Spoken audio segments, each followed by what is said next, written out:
Welcome to Grace, Gratitude, and Generosity, the video ministry of Robbinsdale Parkway United Church of Christ. I'm Reverend T. Michael Rock, one of the pastors of this amazing congregation, and it is so good to be with you in this way. If you like these videos that are healing and hopeful for your soul, please like and subscribe, and you'll get more of them, because that's what we do. We try to bring you content that is part of that healing, hopeful journey in your life.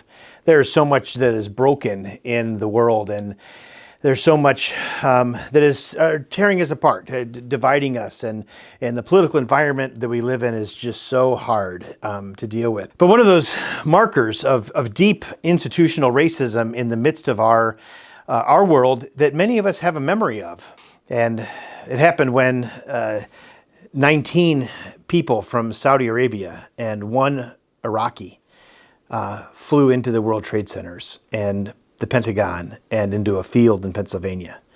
20 hijackers trained and committed their lives to die for their holy war, their cause.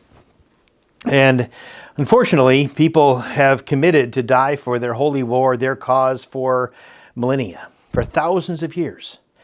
We've had people who feel so passionately about their experience of pain and trauma that they're willing to inflict that trauma and pain onto thousands of others through horrific acts of violence.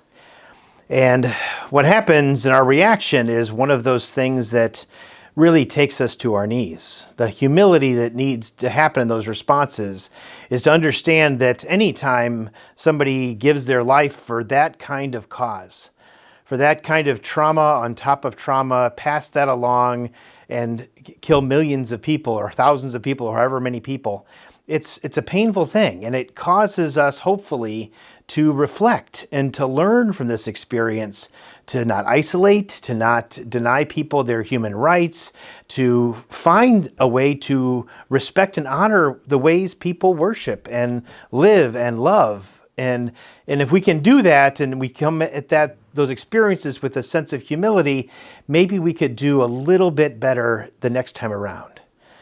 But in the current climate, we're just kind of waiting for the next mass murder to happen. We know it's coming because we haven't learned the lessons of the last one, or the last 10, or the last 100, or the last 1,000 times people have passed along their pain in the form of violence towards others.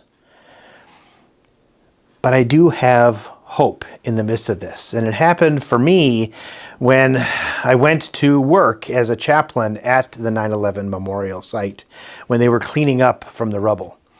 And the first responders were finding pieces of clothing and body parts and different things in the midst of that rubble, bucket by bucket, strainer by strainer, trying to find remnants of people who had died in the flames and fire and building collapse.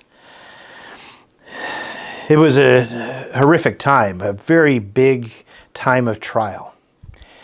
But among those first responders, among those chaplains who listened and sat with them and was a shoulder to cry on, among the many, many volunteers that brought in food and water and the families of folks who were missing and presumed dead, were all gathered in that same place. And it was kind of a United Nations experience, because the people who died in the Twin Towers, where I was, were from all different kinds of races and certainly all kinds of different economic situations. There was a whole floor of stockbrokers and hedge fund managers that died in that horrific event. But there were also a bunch of restaurant workers, dishwashers, custodians, all kinds of folks that came from around the world that worked in the trade centers.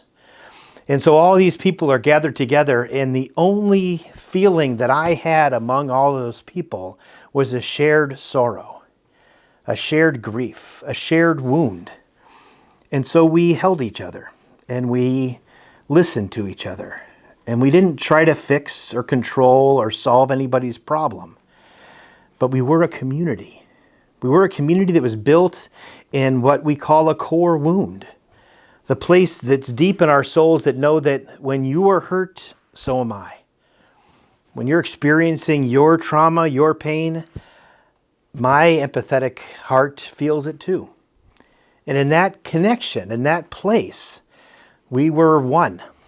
We were bound together for all time. And this happened day after day in the midst of this traumatic experience.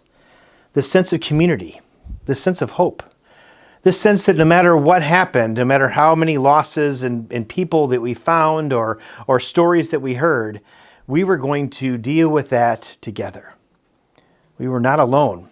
We were surrounded by love of the community, of people, of all kinds of generous souls who were making this happen. And it became a beautiful experience for many. We spent those days listening and learning and loving.